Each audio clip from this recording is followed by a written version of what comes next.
Comment tu peux penser à retourner en Afrique après tous les sacrifices que tes parents ont fait pour toi? Est-ce que tu as pensé à tout cela? Est-ce que tu as pensé à tes parents?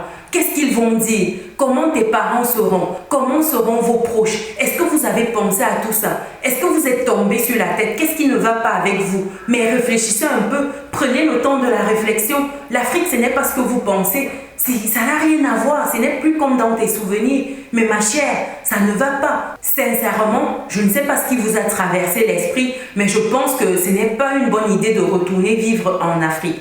Tu verras par toi-même. Tu vas regretter ton choix. Vous allez regretter votre choix.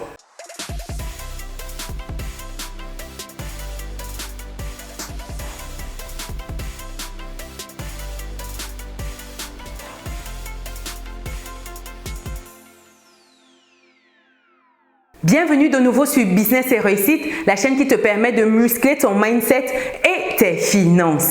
Si c'est quelque chose qui t'intéresse, alors rejoins dès à présent la communauté des personnes résilientes. Si tu me découvres pour la première fois, je suis Chimène Nana, entrepreneur, investisseur en France et en Afrique depuis quelques années et ma passion au quotidien, c'est de voir un maximum de personnes atteindre leur indépendance financière. Et c'est dans ce but que je partage avec toi mon petit livret qui te donne 10 idées business que tu peux lancer en Occident ou en Afrique avec ou sans capital de départ. Mon livret est disponible dans le descriptif de la vidéo. Alors, je ne sais pas si tu te rends compte, cher résilient, des propos qui m'ont été tenus par un proche à moi lorsque je lui ai fait part de mon retour en Afrique. Et ça, c'était au détour d'une conversation qui n'avait rien à voir. Et la personne m'a fait un sermon limite en me faisant comprendre que l'Afrique, c'était l'enfer. L'Afrique, c'était le lieu où il ne fallait surtout pas être. L'Afrique n'a rien de bon. Ça, ce sont les propos qui m'ont été tenus. Des propos qui m'ont donné froid dans le dos.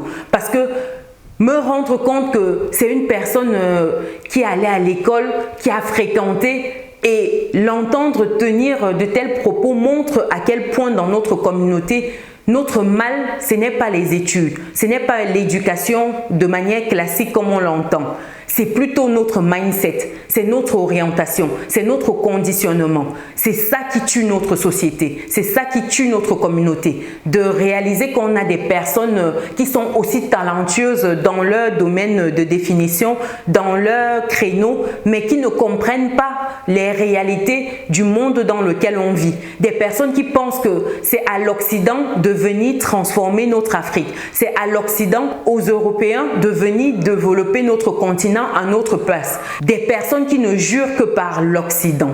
J'ai eu mal lorsque j'ai entendu de tels propos, de me dire que une telle démarche est aussi piétinée par un proche qui ne comprend rien du tout à l'Afrique et qui pour elle, le diable vit en Afrique. Au quotidien, il est présent et il règne en grand maître en Afrique. Ça m'a choqué et j'ai eu envie de faire une vidéo aujourd'hui pour vous poser également la question de savoir est-ce que l'Afrique pour vous c'est l'enfer? Est-ce que l'Afrique pour vous ce n'est que la désillusion? Est-ce qu'il n'y a pas d'autre chose en Afrique? Est-ce que ce n'est qu'à ça que vous pensez lorsqu'on vous parle d'Afrique?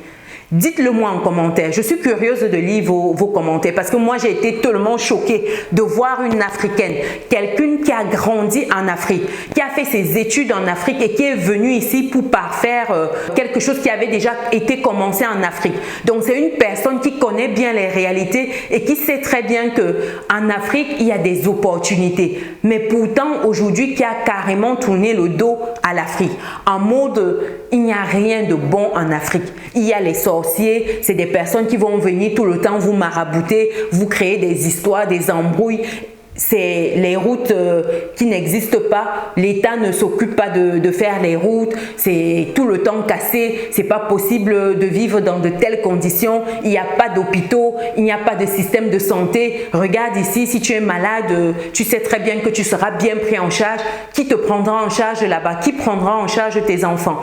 Regarde tout ce qui est fait ici. Est-ce que tu vas aller crever là-bas en Afrique? C'était des propos durs. Et vraiment, sur le moment, je me suis dit, waouh, C'était flippant, vraiment flippant.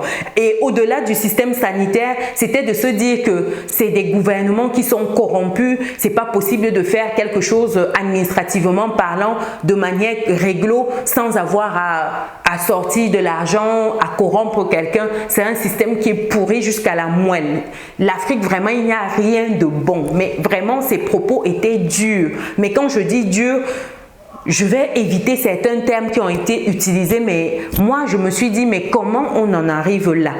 Qu'est-ce qui peut bien pousser quelqu'un à se retourner complètement et dire que l'Afrique, c'est l'enfer, qu'elle n'y mettra plus jamais les pieds pour y vivre? Ok, de temps en temps, une fois de temps à autre, aller en vacances, pourquoi pas? Mais y vivre de manière permanente, ce n'est juste plus possible. Et moi, ça m'a révolté, ça m'a choqué, ça m'a amené à me poser des questions. Est-ce que c'est la réalité? Ou est-ce qu'elle a subi un lavage de cerveau? Est-ce que je me suis posé tellement de questions? Après, je me suis dit, j'arrête, ça ne sert à rien. Je classe ça dans la catégorie des causes perdues, comme je dis souvent. C'est une cause perdue. Ça ne sert à rien de raisonner quelqu'un qui est déjà dans ce mindset-là. C'est juste le meilleur moyen de vous froisser.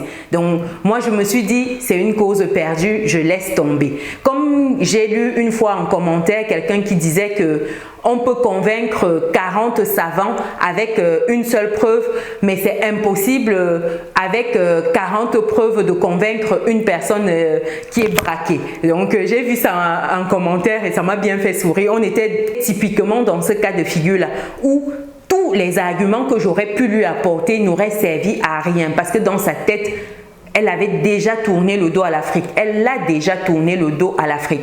Donc, je me suis dit, ça ne sert à rien. J'ai juste écouté. Après, je me suis dit, ok, d'accord, bah, je comprends. je l'entends, je comprends. Et puis, c'est tout. Parce que c'est des débats où c'est une perte de temps, d'énergie, de tout. Une perte de tout. C'est-à-dire que tu te tues pour rien. C'est-à-dire des causes perdues, comme je dis tantôt. Mais c'est impressionnant. En tout cas, je voulais partager ça avec vous. Quand moi, je suis en train de porter l'Afrique dans mon cœur, de chérir cette Afrique-là, de me dire que waouh, je prépare ce retour-là imminent en Afrique et quelqu'un qui me dit ça, je me dis waouh, c'est dommage, quel gâchis de voir un tel potentiel. Parce que c'est quelqu'un qui a du potentiel, elle est talentueuse. Et quand je vois un tel talent tenir un tel propos, j'ai les larmes aux yeux, mais bon, quoi qu'il en soit, c'est la vie, chacun fait ses choix et assume par la suite.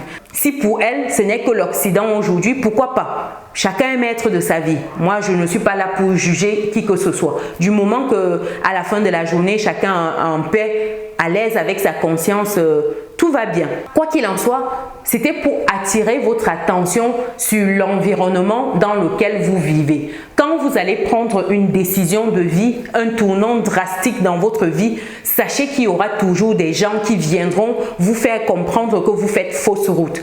Et c'est à ce moment-là qu'il faudra être le plus vigilant. C'est à ce moment-là qu'il faudra être ferme.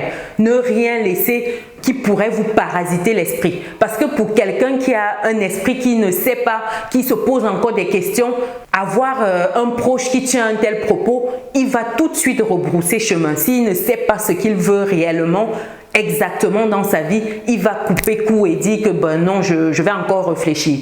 C'est important lorsqu'on est dans un tel process, lorsqu'on est en train d'opérer des changements drastiques dans sa vie, de s'isoler, de faire le vide en termes de proches et d'être uniquement avec des personnes qui comprennent, qui sont capables de te booster, des personnes qui soutiennent ta démarche. L'idée ici, ce n'est pas de vous éloigner de tout le monde, mais de vous faire comprendre qu'à la minute où vous allez prendre une décision importante dans votre vie, qui va changer le cours de votre vie, il y aura de la résistance. Apprêtez-vous, soyez conscient de cela et ne vous laissez pas perturber. S'il y a quelque chose qui brûle en vous, quelque chose qui vous donne envie de vous envoler, de prendre votre envol comme un aigle, de voler haut dans le ciel et que vous sentez qu'il y a des canards, des oiseaux qui émettent des petits cris à côté, il ne faut pas tenir compte de tout cela. Il faut rester focalisé sur sa vision. Il faut rester focus. Les bruits autour, ça ne doit pas vous atteindre. En tout cas, c'était une petite vidéo pour vous sensibiliser sur l'importance de rester focalisé, de connaître son pourquoi et de savoir s'y accrocher lorsque les temps sont durs, lorsqu'il y a de la résistance. Et c'est notre pourquoi qui doit nous driver, qui doit nous maintenir sur le cap. Donc voilà pour vous, dites-moi ce que vous pensez de cette petite histoire en commentaire. Est-ce que l'Afrique, c'est le cousin de l'enfer, pour ne pas dire l'enfer? Dites-le moi en commentaire. J'espère que la petite vidéo vous a plu. Pensez à lâcher un pouce bleu en l'air si c'est le cas. Partagez massivement cette vidéo afin de sensibiliser votre entourage sur l'importance d'avoir une vision, d'avoir un pourquoi et surtout de ne pas se laisser distraire par tout ce qui est autour. Si vous n'êtes pas encore dans la communauté des personnes résilientes, c'est le moment ou jamais d'intégrer notre communauté de personnes résilientes. Nous, on se dit à très bientôt dans une prochaine vidéo. Ciao!